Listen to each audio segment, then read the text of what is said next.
हम लोग तुर्क या गुलाम वंश पढ़ चुके हैं। इसमें 5 लोग आए थे। सबसे पहला कुतुबुद्दीन ऐबक, उसके बाद इल्तुतमिश, उसके बाद उनकी बेटी रजिया सुल्तान, और उसके बाद महमूद नसीरुद्दीन महमूद, ठीक। और उसका आखिरी शासक कौन था? बलबन। अब देखिए, बलबन के बाद तुर्क वंश खत्म हो जाता है, ठीक। कैसे खत्म होता है यहाँ जानते हैं। यह सल्तनत काल का अब क्या हो रहा था? विस्तार हो रहा था, यानी अब और ज्यादा फैल रहा था।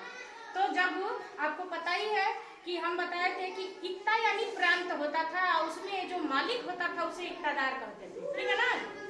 और सरदार होते थे, 40 गुलामों का क्या होता था? सरदार होता था।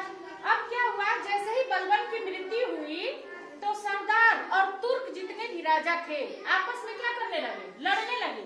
किसके लिए? दिल्ली सल्तनत के लिए, कि हम राजा बन जाए, हम गद्दी पे बैठ जाए, ठीक है ना।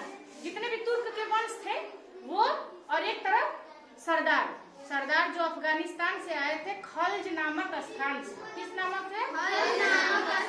ये अफगानिस्तान में ना एक जगह है खल्ज, जिसका मतलब होता है गर्म प्रदेश। क्या रेगिस्तानी नहीं होता है?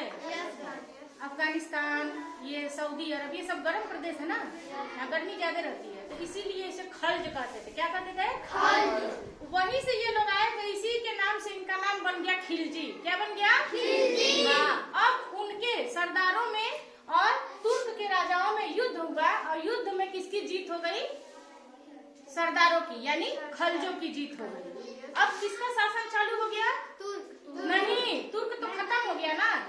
किसका?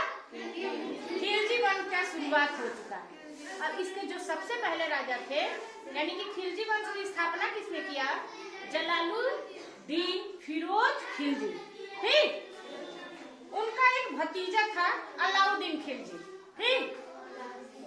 उस समय कड़ा, ठीक है, कड़ा और अवध आप उत्तर प्रदेश को हम पहले अवध के नाम से जानते थे। किस नाम से? हाँ, उत्तर प्रदेश क्या कहते थे? अवध। और कौशाम्बी एक जगह है जिसे हम कड़ा के नाम से जानते थे, ठीक। तो जो उसके चाचा थे अलाउद्दीन खिलजी के चाचा जलालुद्दीन खिलजी, वह तो गद्दी पे बैठ गए ना तुर्कों को मार करके। अब उनका जो भतीजा अलाउद्दीन खिलजी था, जो कि एक छोटा सा प्रांत अवध और इक्ता, वहाँ का क्या कहते हैं, कड़ा, यानी कि कौशाम्बी और उत्तर प्रदेश का छोटा सा इक्तादार का क्या था? इक्तादार था, इक्ता का। उसने क्या किया? अपने ही चाचा की हत्या करके और खुद गद्दी पे बैठ गया, ठीक है ना। ये ऐसे ही राज्य चलते थे, लोग अपने ही माँ, भाई, बहन और पिता की हत्या कर देते थे, खुद गद्दी पे बैठ जाते थे। ऐसे शासन को ही हम राजतंत्र कहते हैं। क्या कहते हैं? राजतंत्र। हाँ, क्योंकि राजा के बेटे, फिर राजा के बेटे, या फिर कोई राजा को मार दिया तो वो राजा बन जाता था, ठीक। लेकिन अभी तो क्या है? प्रजातंत्र। क्या है? प्रजातंत्र। हाँ, हम अपने राजा को चुनते हैं, अपने प्रधानमंत्री, मुख्यमंत्री, ठीक है ना। तो अब देखिए उसने क्या किया? अपने ही चाचा की हत्या कर दी और क्या हो गया? खुद दिल्ली का सुल्तान बन गया। इस तरह से जलालुद्दीन फिरोज खिलजी जो थे वह तो प्रथम शासक थे, लेकिन उनकी हत्या करके उनका भतीजा अलाउद्दीन खिलजी दिल्ली के सल्तनत पे बैठ गया, और वह खिलजी वंश का क्या किया? खूब ज्यादा विस्तार किया। आप कोटे की दुकान पे जाते हो राशन लेने, इसकी शुरुआत जानते हो कौन किया? अलाउद्दीन खिलजी, ठीक ना। कोटा जाते हैं ना, सार्वजनिक वितरण प्रणाली इसे कहते हैं। क्या कहते हैं? अब जब भी राशन लेने जाइएगा तो बोर्ड पे लिखा रहता है सार्वजनिक वितरण प्रणाली। यह मतलब जो राशन कम पैसे में आपको मिलता है, इसकी शुरुआत अलाउद्दीन खिलजी ने की थी। किसने?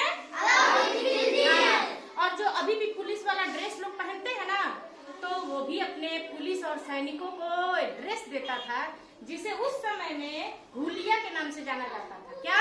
हुलिया। हाँ, अब पहले के जमाने में लोग काम करा लेते थे, पैसा नहीं देते थे, लेकिन इसने क्या व्यवस्था किया कि काम करिए और नगद वेतन। क्या है? नगद वेतन की सुविधा। ये सारी सुविधाएं किसने किया? अलाउद्दीन खिलजी।